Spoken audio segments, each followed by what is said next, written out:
and today I am going to show you how to make two types of sushi. Now if you've never made sushi before, that's no problem whatsoever, because I am about to show you the easiest way to make sushi ever.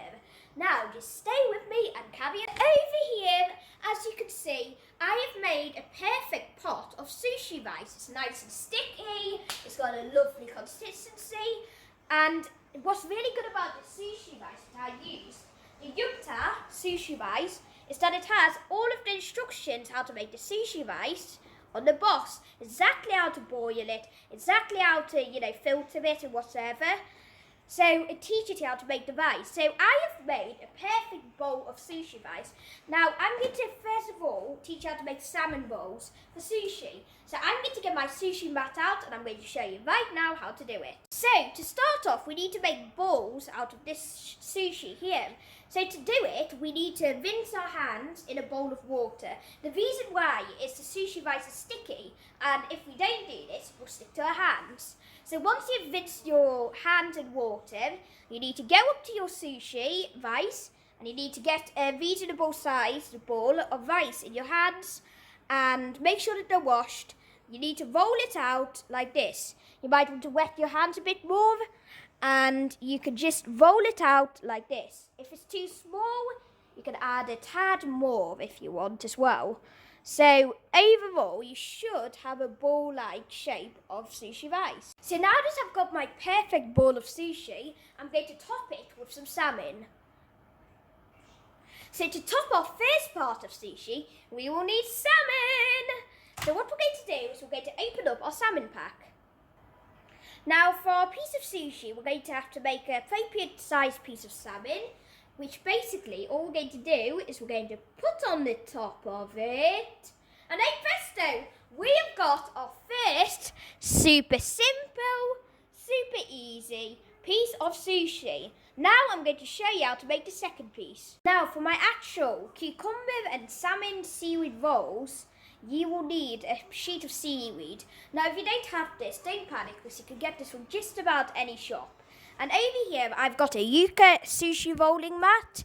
Don't worry as well, you can get this off Tesco for quite cheap. I bought it for £1.99 a while ago, actually. So what you need to do, as you can see on the seaweed, it is a shiny and a rough side. So remember this, the rough side always goes to the insides. So place the shiny side down over there. Now, just to warn you guys, I've done this actually once before. Just be careful while you take out your seaweed from the packet. Do you know why? Well, no, you probably don't.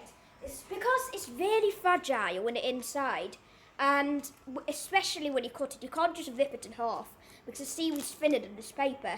So what you have to do is you have to just, cut a bit off the top and hope for the best. So it's a bit of, it's not exactly easy. Now, first of all, we're going to place our rice all along here in the middle because we're going to roll it up.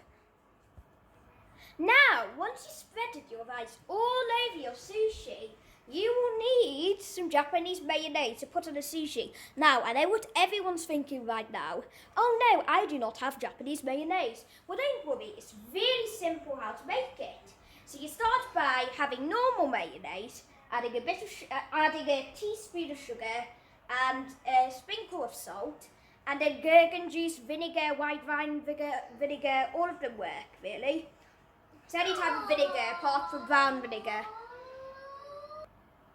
And white wine vinegar, it doesn't really matter what vinegar you use, unless if you can't use a brown stuff, it will discolour it.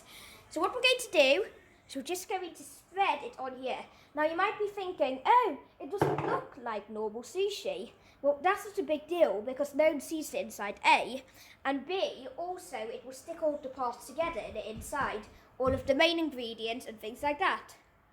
After we put on our Japanese vinegar, we are going to start the ingredients. So what I'd recommend is I'd put the salmon on first, in the middle. So this stuff will be in the middle all the way through. So what we're going to do is we're just going to lay it out like this, in little strips, big chunks, whatever. But as long as it, goes directly through the middle, you can use any, stuffings that you want, but this is my favourite one. I find it works best for me. But different people it will work differently for different people. Just depends. So what you do is you lay all of your salmon out like this. Not all of it, but just the stuff that you have in your hand out all the way in the middle. Then I'm going to use salmon and cucumber today. So I'm going to go and get some cucumber, and I'm also going to lay that out in the middle. So now that I've put my cucumber on, it's time to roll it up. Now at the moment, it doesn't look the best. It just looks like a rice salad. But now what we're going to do is we're going to roll it up using this mat. And I'm going to show you once I've done it. I promise it's going to look amazing. So, I told you it's going to look amazing. Now that I've rolled it all up, we have this big, long, chunky Jabba the Hutt-like sushi bowl. So what we need to do is we need to put it in the fridge, because otherwise it's just going to squish absolutely everywhere when we do it. As you can see, the seaweed's darkened because of the moisture that's coming from the rice.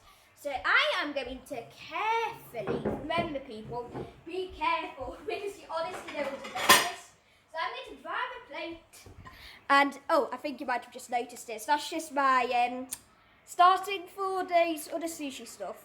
So I'm going to just grab a plate, and I'm going to gently, that's my favourite word of the day, gently pick Mr. Jabba up here and put him right in the plate, turn around, and literally just throw it straight on the plate in the fridge. So I'm going to put this in the fridge like so. We need to make a little bit of space. Throw this up here. Need to put that in the fridge like that. Once that's in the fridge, leave it there for about a couple of minutes. Now you can make as many as you want, and I'm going to skip to the part where I actually cut it. Right, so after a while, about half an hour, you should be able to take it out of the fridge, no problem. So you might be wondering how to cut it. So the thing is, if you just cut it normally, let me show you what happens on the end, because these always, mess up. You can't save the ends. But if you normally just cut it, that happens. See, you kind of mess it up like that. Although it's still really tasty. Delicious. But what you need to do is you need to wet your knife with any type of water like that, and then slowly turn it around and just cut straight through it by sawing just slowly like that. When you get to the end, you can get some scissors out and just trim the edges like that. And what you'll have then is a slice, and you can basically put them on your plate and you can have your bake with them. I will show you the finished result.